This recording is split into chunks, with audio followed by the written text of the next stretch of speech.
Tácticas de choque. Un podcast contra casi todo y contra casi todos.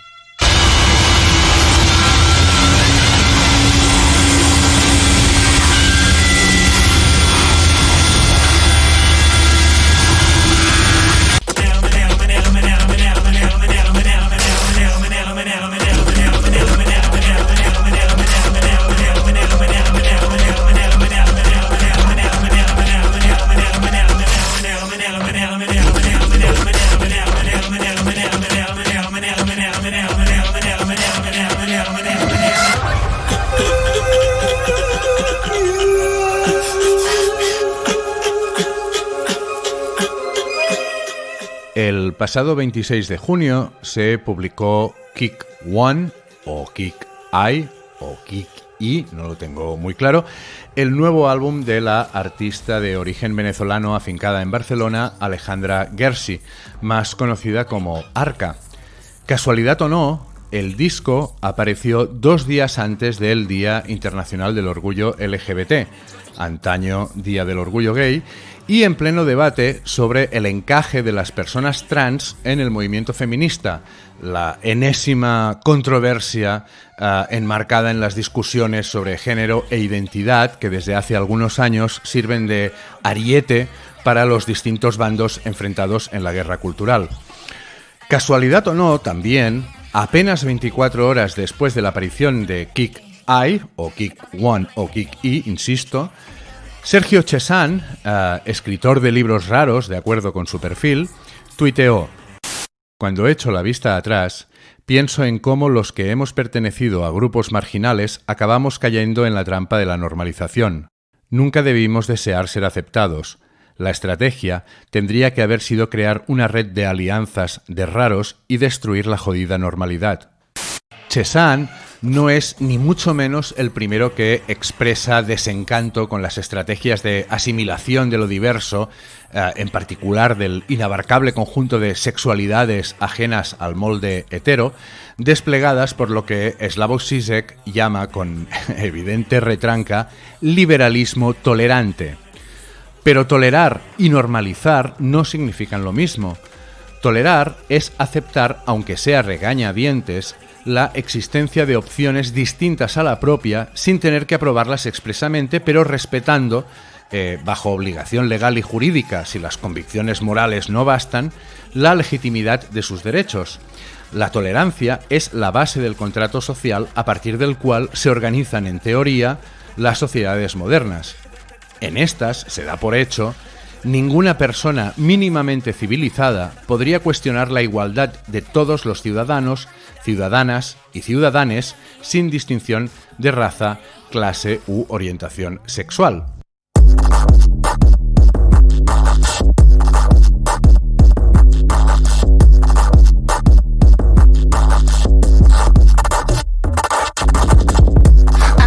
La tolerancia es siempre una actuación del grupo dominante, del pensamiento hegemónico, y no exige acción por parte del tolerado. No se trata, desde luego, de una panacea, porque se fundamenta en un reparto desigual del poder. Los que lo poseen son quienes pueden tolerar, y entraña una condescendencia evidente. No obstante, permite preservar en gran medida las singularidades de las comunidades minoritarias, al tiempo que equipara sus derechos con las de las mayoritarias. Normalizar, en cambio, es harina de otro costal. Normalizar es normativizar, es decir, sistematizar y reglar. La normalidad es un patrón a partir del cual diferenciar lo cotidiano de lo excepcional, lo aceptable de lo inaceptable, lo ordinario de lo insólito. La normalidad es el orden y lo que queda fuera de ella, el caos. A diferencia de la tolerancia, la normalización implica siempre algún tipo de renuncia para el colectivo normalizado, obligado a desnaturalizarse parcial o totalmente para poder incorporarse a la homogeneidad del sistema dominante. El desequilibrio de poder presente en el gesto tolerante se agudiza en este caso y adquiere un carácter claramente represivo. El estamento hegemónico admite la diferencia siempre y cuando esté dispuesta a dejar de ser demasiado diferente y, sobre todo, a pasar por caja.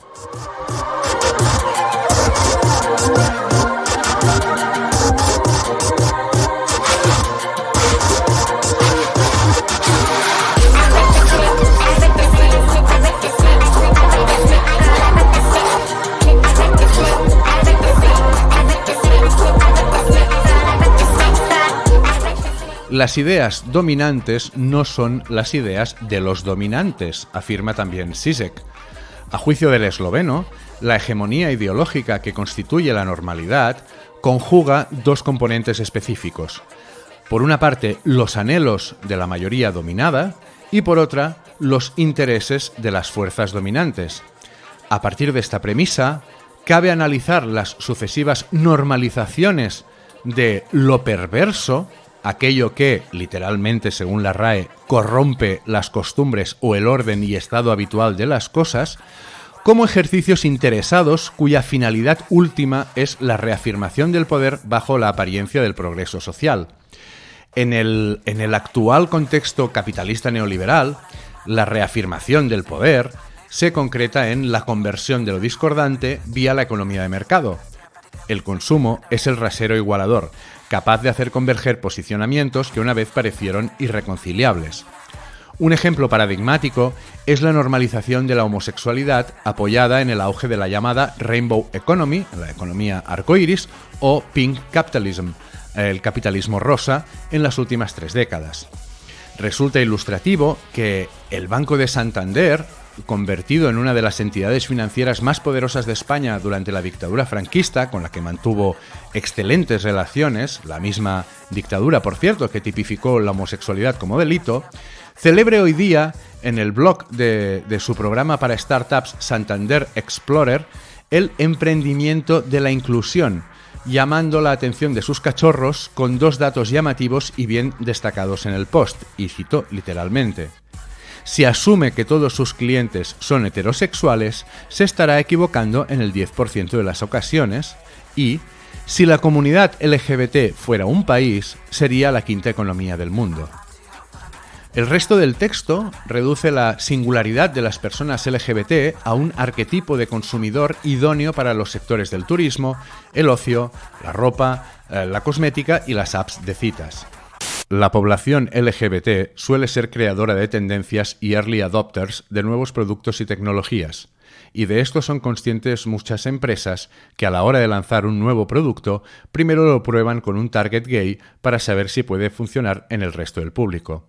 Además de estas 2 características, las personas LGBT tienden a ser clientes con un perfil que, especialmente en las grandes ciudades, se caracteriza por alto poder adquisitivo, suelen ser singles, sin hijos, o DINK, Double Income, No Kids, ingresos dobles y sin hijos. Nivel sociocultural medio alto, urbanitas, les atraen los productos premium y de lujo, preocupados por la salud y el fitness, disfrutan viajando, están dispuestos a gastar dinero, muchos son nómadas digitales y con perfiles tecnológicos y creativos. Puede parecer paródico, pero el perfil se ajusta con fidelidad al cliché de la persona LGBT normalizada, joven, moderna, saludable, liberal y sobre todo adinerada. Los rostros de la inclusión son Fernando Grande Marlaska o Jorge Javier Vázquez y Sandra Barneda, los 3 en cabeza de la lista de los 75 homosexuales más influyentes de España, publicada por el diario El Español en 2018 para conmemorar la Semana del Orgullo. Profesionales de solvencia contrastada, cuya opción sexual se reduce a una mera cuestión de alcoba. Cualquier atisbo de una cultura propia y disidente, perversa y subversiva, diríase que es el mensaje que envían este tipo de gestos mediáticos, debe ser bloqueada si se aspira a la normalización. A esta renuncia se refiere Chesán en su tuit, la misma renuncia que Arca condena desde la primera canción de Kick One, Non-Binary.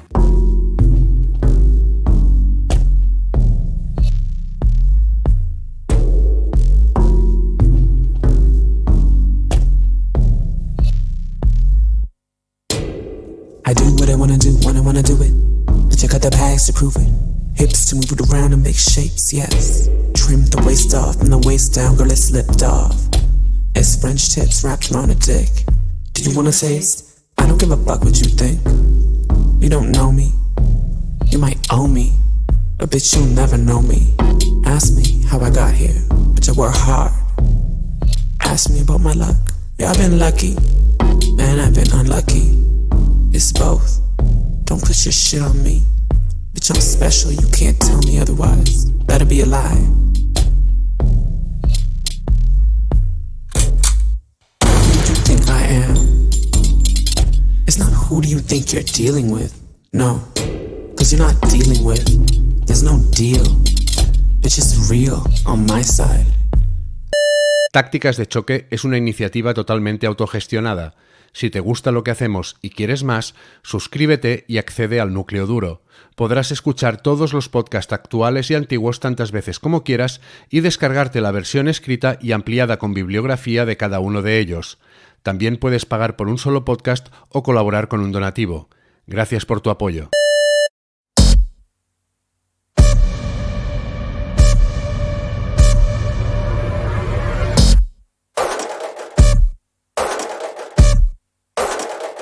Sobre lo queer se ha teorizado, hablado y discutido hasta la saciedad y con muchísima más autoridad que la que pueda tener un servidor.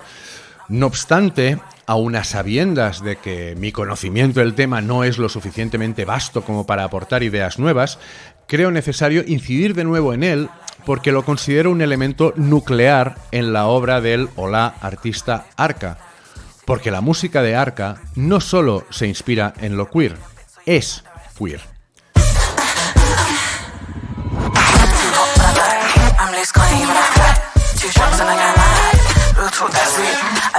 La definición más antigua del término queer, de acuerdo con el diccionario Merriam-Webster, es que difiere de algún modo con lo que es usual o normal, raro, extraño, excéntrico, poco convencional.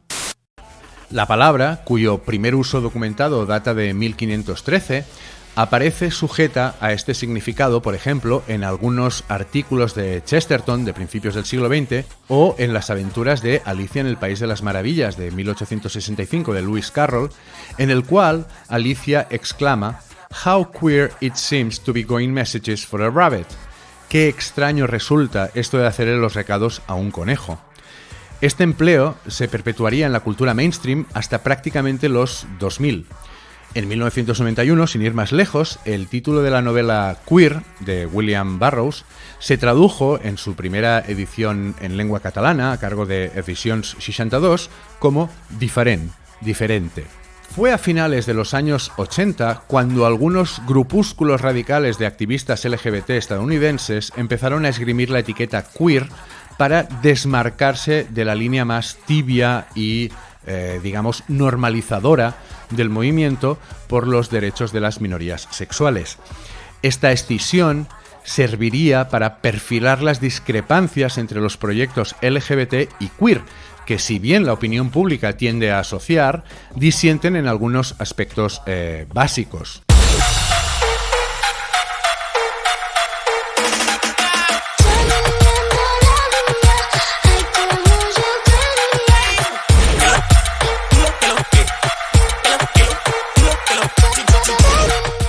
Lo queer es un concepto abierto, escurridizo, transversal y caótico hasta el punto de incluir en sus acepciones más libérrimas la posibilidad de una heterosexualidad queer. Por eso, la mejor manera de explicarlo es desde la negación, a partir de lo que no es y sobre todo de lo que no quiere ser. Queer es una anticategoría o una contracategoría en tanto que rechaza las clasificaciones cerradas y por tanto estandarizantes y en consecuencia coartadoras que constituyen las siglas LGBT, lesbiana, gay, bisexual, transgénero. Por el mismo principio, niega el binarismo, esto es, la dualidad única entre hombre y mujer, y contempla la neutralidad de género y sus múltiples derivaciones performativas, la fluidez de género, el gender bending, etc.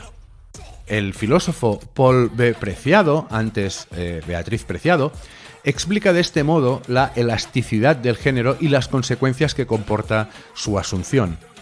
Los cuerpos se reconocen a sí mismos no como hombres y mujeres, sino como cuerpos hablantes, y reconocen a los otros como cuerpos hablantes. Se reconocen a sí mismos la posibilidad de acceder a todas las prácticas significantes, así como a todas las posiciones de enunciación en tanto que sujetos, que la historia ha determinado como masculinas, femeninas o perversas. Por consiguiente, renuncian no solo a una identidad sexual cerrada y determinada naturalmente, sino también a los beneficios que podrían obtener de una naturalización de los efectos sociales, económicos y jurídicos de sus prácticas significantes. Lo queer es, por tanto, incompatible con los mecanismos de la normalización. No puede ser sistematizado ni reglado, y mucho menos convertido en norma, pues se significa en la transgresión de las normas que sostienen la normalidad.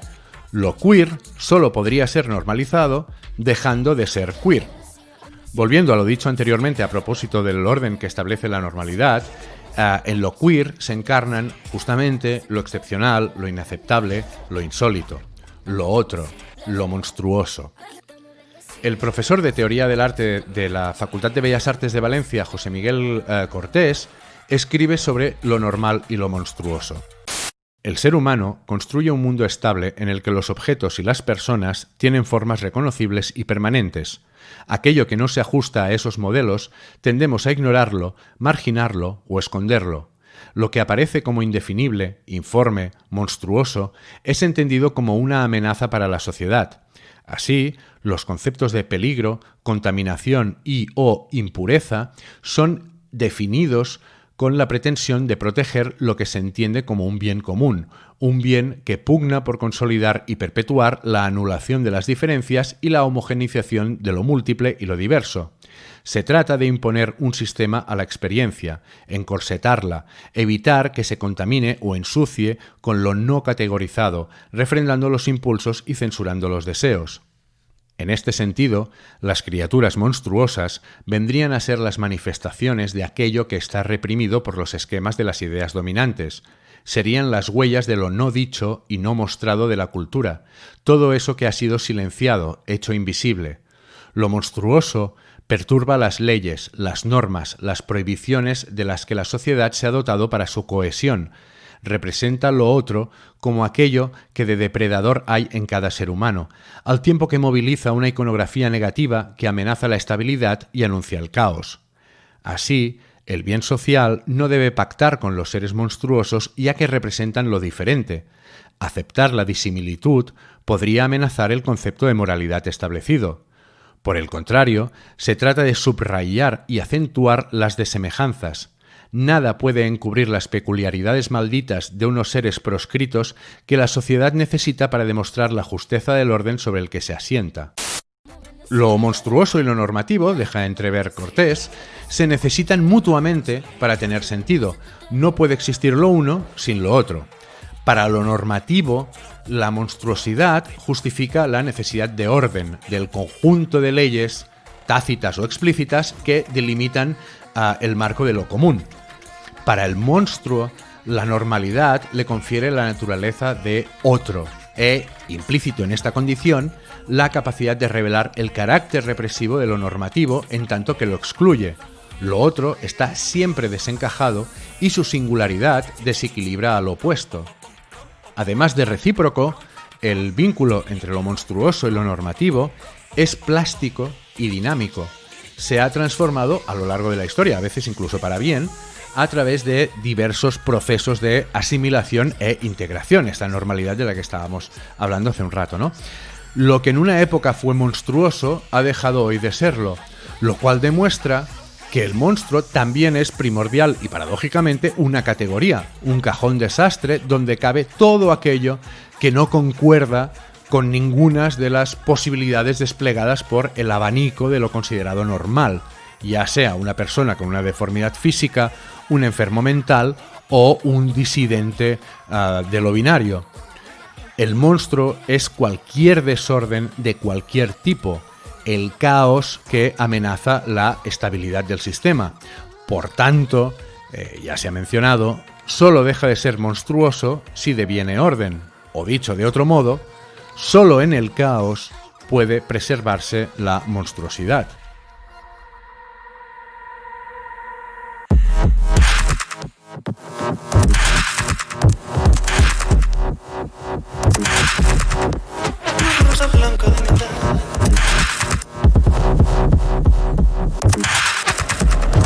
Una rosa blanca de metal, de tal pa' cual que tal.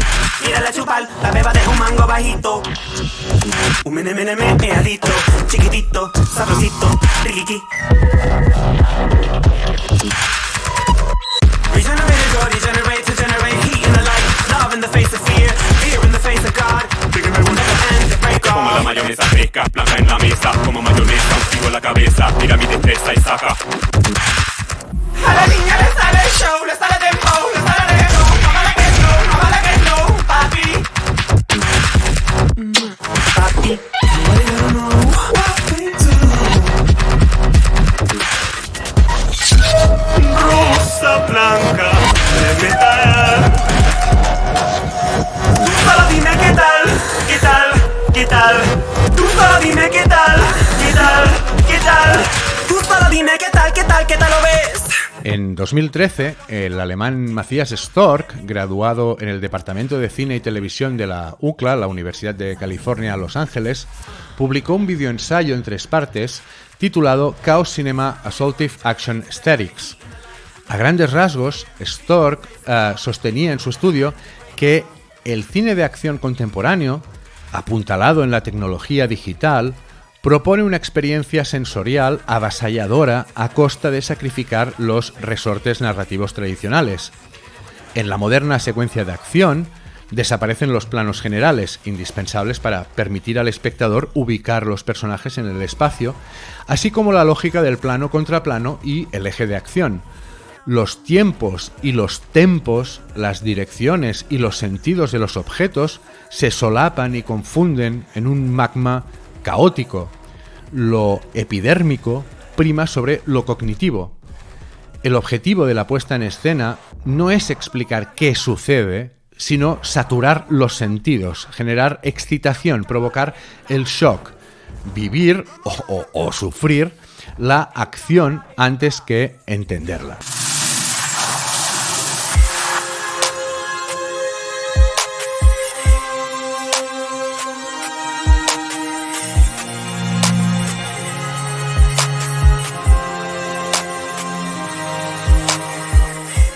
En películas como Quantum of Solace de Mark Foster de 2018 o Transformers de Michael Bay del 2007, se sacrifica la inteligibilidad en favor de ráfagas de estímulos cuasi abstractos, planos sin una semántica clara, borrosos, inestables, mostrando detalles en apariencia intrascendentes o con una duración tan breve que imposibilitan su comprensión. Arca despliega un lenguaje similar al del cine del caos en la mayoría de sus producciones, ya sea en los 4 álbumes que ha publicado hasta la fecha, como en sus mixtapes, a destacar por cierto Entrañas del 2016, y en el intrigante invento titulado Aka o 5 arrobas, vuelvo a tener problemas para saber cómo se pronuncia esto, que era un supuesto single de 62 minutos de duración compuesto por 30 segmentos, o quantums en palabras del artista, sin relación aparente los unos con los otros. La mayoría de cortes de Kick One vuelven a ajustarse a este patrón. Non-Binary, Mequetrefe, Rikiki, Watch, Rip the Slit y sobre todo la Chiqui están plagados de interferencias y cortes repentinos, impredecibles y en apariencia caprichosos. Son canciones que se construyen, destruyen y reconstruyen a sí mismas, a veces simultáneamente. Canciones que, como las escenas de acción de Quantum of Solace y Transformers, no son tanto secuencias narrativas como mosaicos sensoriales, hechos con microunidades de distintos materiales, tamaños y velocidades. La estética del requiebro, de la heterocronía y la hiperfragmentación, dispone de un recorrido histórico notable, siendo empleada en géneros y subgéneros electrónicos de mediados y finales de los 90, como el drill and bass, el breakcore y la IDM más escarpada de, no sé, por ejemplo, Aphex Twin o los últimos Autechre. En aquellos discursos, la rotura de las estructuras, el cut and paste frenético y la irrupción de partículas de ruido más ornamentales que significativas respondían sobre todo, o parecían responder sobre todo, a un ánimo de exploración de las posibilidades del software, no exenta de cierto aura de virtuosismo, cuando no a un apego a la complejidad llevada al absurdo, entendida como signo de distinción, aquello de hacerse el raro por resultar más interesante, dicho rápido y mal. Sin embargo, en el caso de Alejandra Gersi, esta metodología adquiere una dimensión simbólica muy distinta. La música en continua transformación de Arca es, ante todo, una analogía sónica de los cuerpos en perpetua mutación que habitan su imaginario, todos ellos reflejos del suyo propio, con los que el artista parece querer explicarse, o mejor, aprenderse a sí misma. Lo inesperado, lo súbito, lo incluso inexplicable en las canciones de Arca forma parte de un proceso de construcción de una identidad premeditadamente monstruosa. Monstruosa porque su fluir constante resiste toda categorización. Siendo fragmentaria e inestable, no puede ser normalizada y por tanto es eminentemente queer. Los monstruos que es Arca, porque no es uno sino muchos, desafían frontalmente con su complejidad y mutabilidad el encasillamiento y en consecuencia la diversidad reglada que pretende el liberalismo tolerante con el uso de etiquetas como LGBT. El monstruo provoca el pánico por su otredad, por la distancia que lo separa de la normalidad. El miedo al monstruo puede mesurarse, por tanto, en base a su grado de divergencia. Cuanto más alejado de lo normativo, mayor el horror. Del mismo modo, el grado de experimentación de un discurso musical puede calibrarse a partir de cuán distante está lo que suena de los cánones con que se relaciona. Pero la monstruosidad y la experimentación pueden convertirse también en categorías si se mantienen en un lugar estático, si la lejanía respecto a la pauta hegemónica es fija. Arca parece ser plenamente consciente de ello y preserva la monstruosidad y el carácter experimental de su música, amparándose de nuevo en una movilidad incesante e impredecible, en otro caos. La imagen de su cuerpo fluido cambia de un vídeo a otro, de una actuación a otra, y su música se acerca por momentos a ritmos populares como el reggaetón, el hip hop o el R&B, para inmediatamente volver a zafarse, ¿no?, del marbete genérico. Y con estos saltos excéntricos entre cuerpos y sonidos se sitúa en un lugar fascinante, un no lugar queer. Mami quiere que trece, ella se lo merece, mira cómo se crece. Ella vino caminando desde su casa. Ella no toma taxi, que la vean en las calles. Ella no toma taxi, ni Uber, ni Lyft, que la vean. Tácticas de Choque es una iniciativa totalmente autogestionada. Si te gusta lo que hacemos y quieres más, suscríbete y accede al núcleo duro. Podrás escuchar todos los podcasts actuales y antiguos tantas veces como quieras y descargarte la versión escrita y ampliada con bibliografía de cada uno de ellos. También puedes pagar por un solo podcast o colaborar con un donativo. Gracias por tu apoyo. Y sabes que tiene la personalidad, le da, igualito, mira su pasito, le da, igual, que le da igualito, mira su pasito, que le da igualito, mira su pasito, que le da igualito, que le da igualito, que le da igualito, que le da igualito, que le da igualito, igualito, igualito,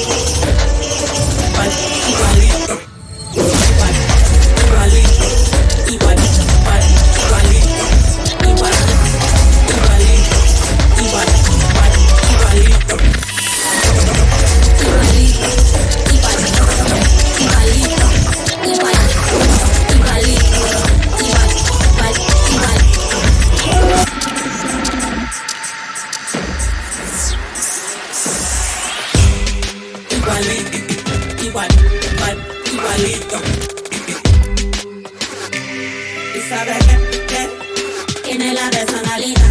Le da, le da, le da, le da, le da, le da, le da, igual. Mira su pasito, que le da igualito. Mira su pasito, que le da igualito.